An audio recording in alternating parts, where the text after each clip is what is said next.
Hello and welcome to this episode of the Make More Placements podcast. I am, of course, as always, joined by Terry Edwards. Terry, can you speak just to make sure we can see and hear you okay? Yeah. Hello. Good morning, good afternoon, good evening, and welcome to this week's podcast. Today, we're going to be covering, or we're talking about three things that recruitment business owners we help use to transition from contingency to retained, right? So if you're currently a contingency recruiter and you're thinking about making a switch to doing either retained or exclusive, this episode is for you. We're going to be looking at three of the sort of big shifts that the recruiters we help do or make before they make that transition. If you're tuning in from, the Spotify, iTunes, YouTube, or whatever, remember to like and subscribe and share this episode with anyone you know who may also benefit as well. So if you know any other recruitment or search business owners who would benefit from learning about our thoughts on transitioning from contingency to retained or exclusive, remember to tag them in the comments or share this episode with them. Awesome. So look, let's dive right in. Three things the recruitment and search business owners we help use to transition from contingency to retained. Before we sort of dive into the shifts, Terry, I want to just, for anyone who's sort of new to us or new to the concept of retained or contingency, can you explain from your point of view, like what are the, main differences between the two? Yeah, so contingent is where the hiring manager gives you the job order and asks you to fill the role. However, that hiring manager may have given it to several others of your competitors as well.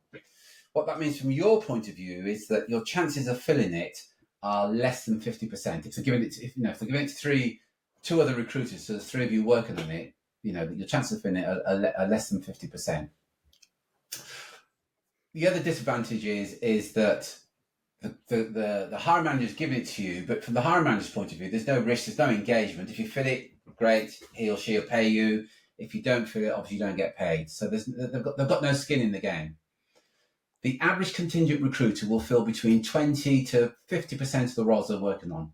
Even if they're filling 50% of the roles they're working on, let's exaggerate it, say it's 60, it does mean that 40, 50, maybe 70% of the time you're working as a contingent recruiter, you're not going to get paid. That's the the downside rather of working on contingent. On retained, the hiring manager will pay you a percentage of the fee up front before you even start working on it. What that means is that they're unlikely to pay anybody else that upfront fee, so you're working exclusively on that job order. The most important thing, the typical fill rate for a retained recruiter is about 90%. So 90% of the time they're working, they're going to get paid. Well, actually, 100% of the time they're working, they're going to get paid because they get paid something, percentage of the fee up front, but their fill rate is 90%. So from you as a recruiter, it means that if you would make that decision, transition from working from contingent to retained, ultimately you would work less but earn more.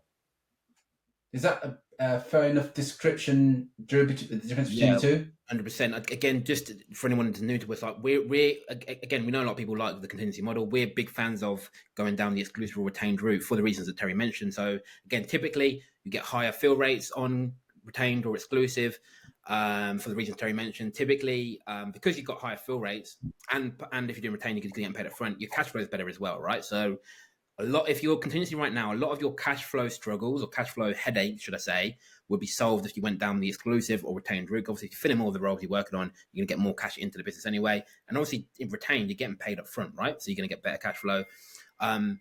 Because you've got a higher fill rate, you need to work less vacancies to generate the same revenue, right? So, for example, like Terry said, if you're contingency and you're only filling 3 out of every 10 roles you work on, but on exclusive or retained, you're filling 8 out of every 10, obviously to make the same revenue, to make the same money, you have to work on less job orders, right?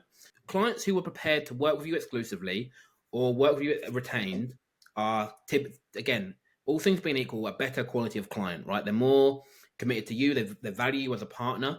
They value your expertise. Again, they're just a better quality client. So again, these are just some of the reasons we strongly sort of recommend everyone we work with to go down that route. But look, let's dive into, I guess, three of the sort of big shifts or three of the areas that need to shift if you want to make that transition. So the first is a change in mindset. The first shift you need to make if you're thinking about making the transition from contingency to retained or exclusive is a change in mindset. So Terry, I'm going to put the question to you here for anyone listening. From your point of view, how do, I guess, contingency recruiters think differently compared to retained or exclusive recruiters? I think the biggest difference is majority of retained recruiters you talk to, one of the things they say is their biggest challenge is they can't find the candidates. And they believe that their challenge is they can't find the candidates. The question I always ask is, well, the roles that you can't fill because you can't find the candidates, do those roles actually get filled? And the answer is, of course, yes, they do, but they get filled by somebody else. So then that requires a shift in thinking. If it's being filled by somebody else, it isn't that there's a shortage of the candidates. It means that you can get to the candidates before somebody else, and that's why they filled it before you. I want to be clear here. I'm not saying that you're a bad recruiter and not very good at what you do, but if your competitor got that job ordered 2 or 3 weeks before you, that's why they filled it before you did, not because they're a better recruiter.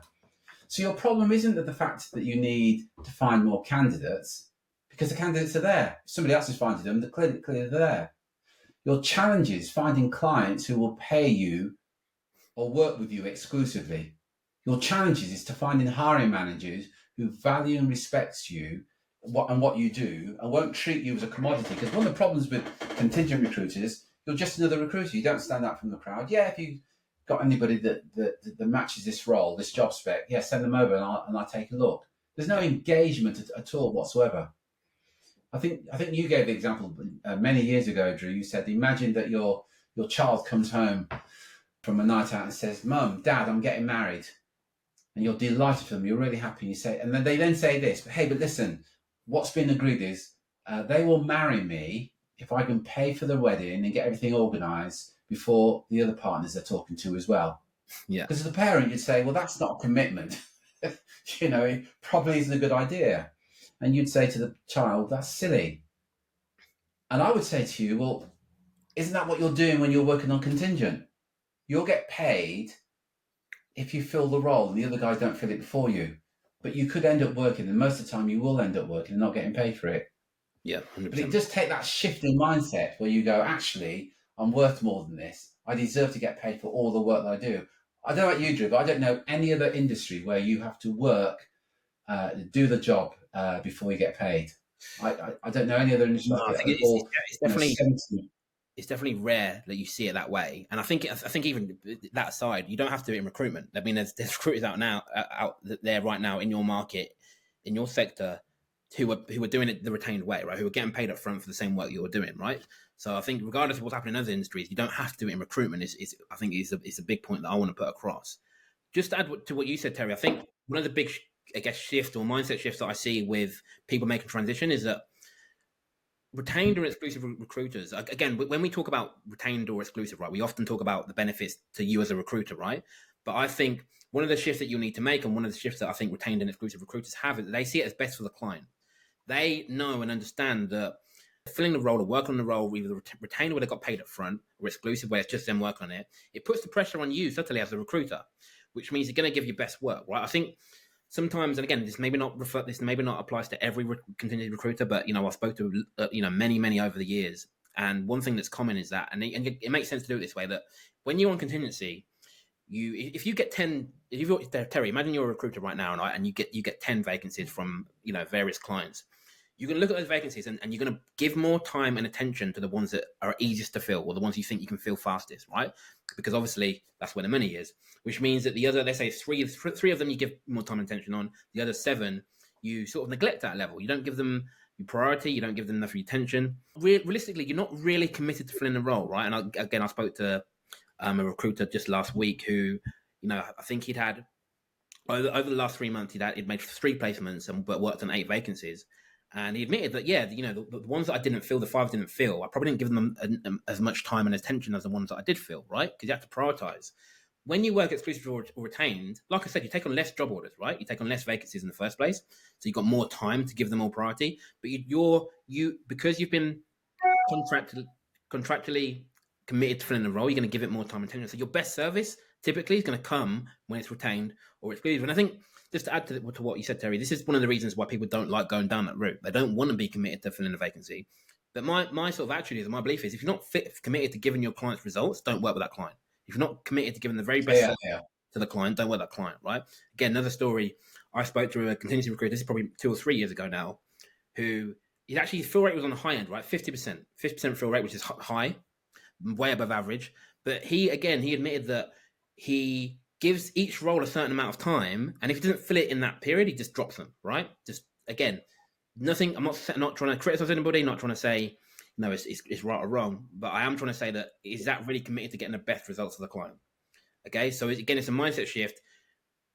From my point of view, retained and exclusive recruiters, their view is, I'm going to give the best service to the client every single time, and in order for me to do that, these are the terms that I need to win the business on. Terry, does that make sense? Anything you want to add to that? Yeah, it makes perfect sense. The other thing like that is, so if you're a contingent recruiter, and let's say your fill rate is 50%, and every time a client gives you a job order, say the same client, you're going to fill 50% of them. It's worth thinking about the perception that client has of you, because the Yeah. perception that client has of you, half the time when I give this particular recruiter a job order to fill, they don't fill it, because that's the perception you give them.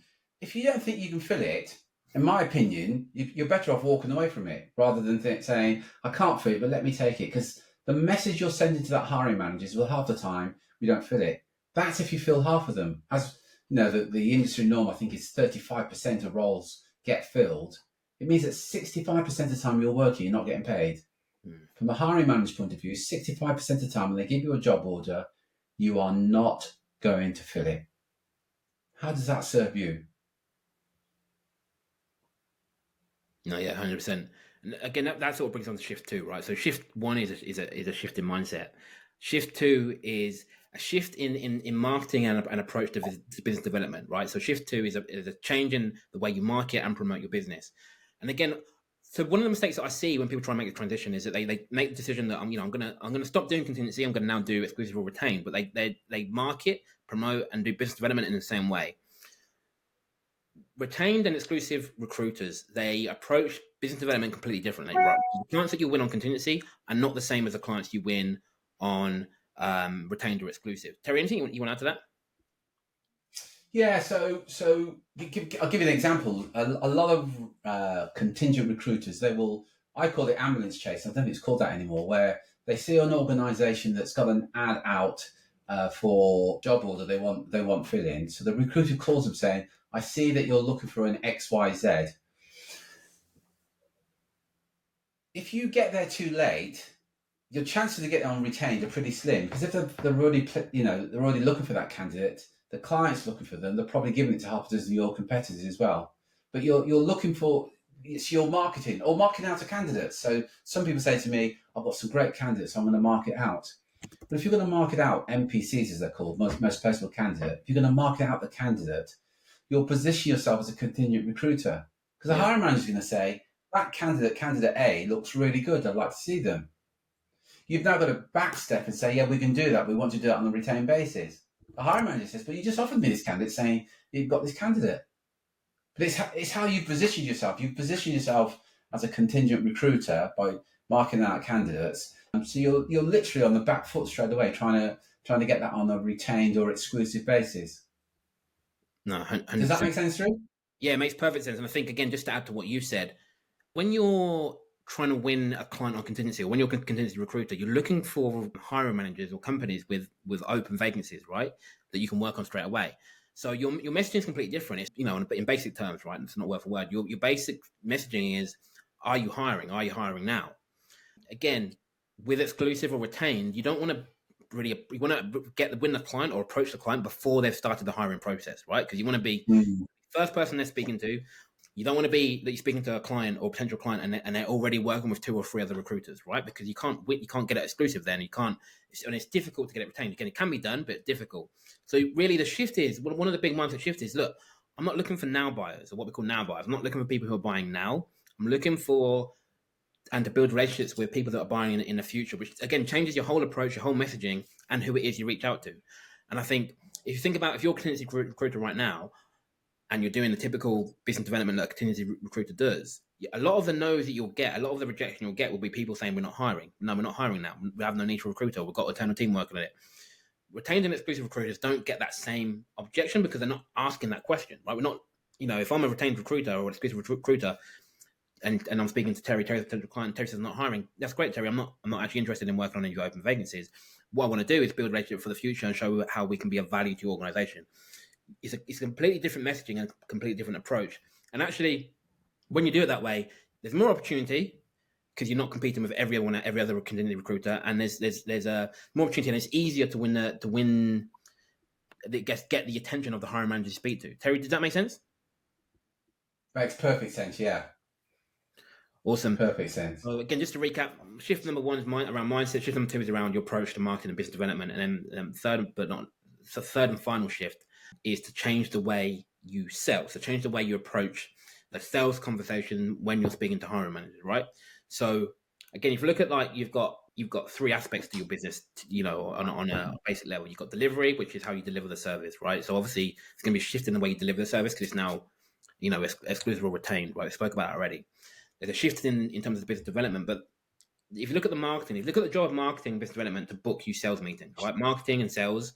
Marketing is there to get you more sales opportunity. There's also going to have to be a shift in the way you sell and talk about the service you offer. Terry, from your point of view, like what are some of the biggest or key changes that you make when you from selling or working on contingency to working retained or exclusive? Well, I think the biggest one, if you're working contingent, quite frankly, you haven't sold anything, have you? No minis exchange hands until you actually deliver. So one of the things with contingent, and it's one of the advantages if you're new to the market, recruitment market, and you don't know how to take the consultative approach, actually getting a job order. And I want to be clear about this. We're not saying that contingent recruiting doesn't work. I want to be absolutely clear about that. I know many a recruitment business owner who's got successful businesses doing contingent recruiter. So I want to be absolutely clear about it. It does work, but it's hard work in comparison to retained. But the advantage of contingent, you don't sell anything. You say, you've got the job order there, hiring manager. I may have some candidates can fill it. They say, if you've got some, send them over and I'll have a look. If they're no good, we'll probably never talk again. And that's fine by both parties. And there's no sort of mutual respect of what's going on there. When you're asking for a retainer, you're selling. Now Yeah. you can't say, I want a retainer for this. You've got to be able to communicate the benefit to the hiring manager in engaging with you on a retained basis. So you have to take a consultative approach. I am not disputing it. It's a lot more difficult than saying, have you got any job orders I can fill? A lot more difficult. Because it's a lot more difficult, that's why the reward is so much higher. So that's why retained recruiters tend to generate more income. That's why solo retained recruiters tend to outperform contingent recruiters, because you are taking a consultative approach rather than got any vacancies that I didn't have a look at, which is basically what a contingent recruiter can do. Yeah. I think the other thing as well, Drew, on that is that you've got to know how to ask for the retainer. And one of the things we say is, and we do in our program is, rather than you asking for it, getting the client to want to buy from you more than you want to sell to them. So it's how you position the whole thing. It's your whole proposition. And by the way, it actually is the sales starts before you actually meet the hiring manager. If you think about it, we've got some of our clients are getting fees of 50, 60,000 per placement. So they're getting retainers of 15, 20,000 just on the first stage fee. The chance of a complete stranger paying you 15, 20,000, be it dollars or pounds, on the very first meeting are slim to non-existent. So it just kind of illustrates the importance of getting the marketing in place so that when you have the meeting with them, it's not the first time that they've actually engaged with you. They know who you are, they know what you do. And that's done with marketing and building authority in your market. So there's no question about why they should engage with you, because they know who you are. And they're quite comfortable paying, 5, 10, 15, 30,000 in first stage fees, because they value you, they trust you, and they know who you are. Anything else you'd add to that, Drew? Yeah, I think you hit the nail on the head. I think obviously you need to have that consultative approach. I think one of the skills you need to master if you can do this is explaining the difference, like Terry said, in a benefit led way to the hiring and to the client, right? Because if you enter the sales call right now, especially if you worked with a client before on contingency, right, they're seeing it that like, wait, hang on a minute, so I can get this service and not pay anything up front, and now you ask me to pay up front for the same service. Doesn't make any sense to them, right? And I think a lot of recruiters approach it that way as well. So you need to develop the skill of being able to explain, no, look, here's the differences in the service. Here's how it benefits you. So you need to have that. I think one of the key things, Terry, like we didn't speak about this before, but when you speak to a contingency recruiter who wants to make a transition, often one of the things they'll say is that, my clients don't pay retainers, or my clients don't work exclusive, or my clients don't do it. That didn't work in my sector. And obviously, that we all nine times out of 10 we've already worked with a recruiter in their sector who's done it, so we know it works. But when you explore what they're saying in the sales meeting, very few of them are actually asking for the retainer, right? So again, it's a very simple transition, Yeah. but the more you ask, the more likely you are to get right. And in fact, it's very rare that you'll get a client who volunteers to pay a retainer or volunteers to do it exclusively. Like sometimes you'll get an exclusive just by circumstance because the hiring manager trusts you and you don't have to ask, and they don't. It's not in the contract or anything. It just happens to be exclusive, but you're more likely to get it agreed in writing, in black and white, signed, if you ask. Right, that could be retained or exclusive. Could be the fee you want. Right, you need to actually have the guts, if you want, to ask the question in the first place. And I think again, especially when you're making transition, right? So sometimes you start asking a question, right? I'm asking for a retainer, I'm asking for exclusive, but the client pushes back. And then you do it in contingency anyway. So I think again another shift is you need to be more prepared to walk away from the business. Especially if it's someone you worked with 100%. before, right? If you're not prepared to walk away and say, look, this is the way we work now. We only do exclusive or retained. I wish you all the best in your search, but we're not going to be the ones working on it. If you're not prepared to do that, you don't really have any negotiation power in the meeting. So I think, again, that's another shift I want to highlight is that when you're making a transition, you need to sort of, draw a line in the sand and say, look, this is the way I'm going to work. This is the way I'm going to operate because I believe it's best for me as a business owner, but also best for my clients. That means that if a client doesn't want to go down this route, I'm going to ask for it, of course. I'm going to consult them on the differences, of course. But if they don't agree, or I'm unable to convince them, I'm also going to walk away. And you'll be surprised that when you're prepared to walk away, suddenly clients are like, okay, hang on a minute, let's just hear you out again. And even if they're not, I find that the ones who don't agree are the ones where the roles are going to be more harder to fill anyway, right? They're the ones where if they're dead set on contingency, they're more committed to not paying up front than they are to getting the best candidate. If you explained it in the right way, right? Which means that you're less likely to fill it, which means less money for you, right, as the owner. Terry, anything you want to add to that before we wrap up? No, I think you covered it all there, Drew, very well as well. Awesome. Perfect. So look, if you need help with this, so if you need like a few things really, if you need help attracting more quality clients into your business, or you're getting enough clients, but you want to get them on a retained or exclusive terms, if you go to makemoreplacements.com/clients now, there's a short video there that explains what we do, how it works. Again, and if it fits what you're looking for, then book a call with us, and I mean, we're more than willing to show you what we do or how we can help. But again, until then, remember to like and subscribe, share it with anyone you know who could also benefit. We will speak with you again soon. Terry, do you want to do your famous?